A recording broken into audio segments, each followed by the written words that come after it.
The new D&D handbook and just about all the players' handbooks have been very good at detailing the species or the races, whatever they're called in that book.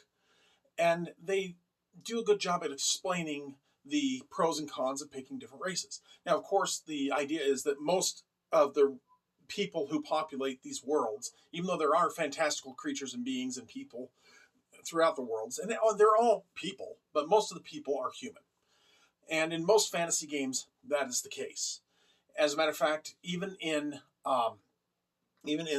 the generic fantasy realms that Savage Worlds delves into, and other realms, in a lot of cases, there are mostly humans, and then elves and dwarves and half folk and all the other great races that kind of got introduced through the fantasies that Tolkien presented, but also other fantasy writers as well, Vance and Feist, and just and even kind of, if you will, Terry Brooks, but not quite, because I spoke with him about that, and that was kind of an interesting thing. But the thing is that I like the way that Savage Worlds handles ancestries in the sense that no ancestry is less than another ancestry.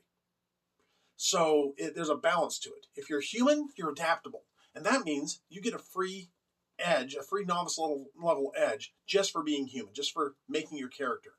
And so that can add to some character builds and things like that.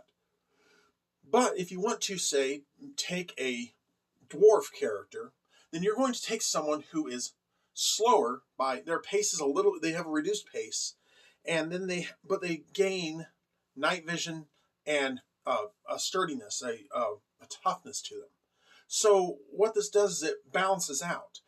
When you build a ancestry or a race, depending on which edition of the book you have and everything, you're going to actually build them in such a way that there are positive and negative things. And everything is balanced at a +2.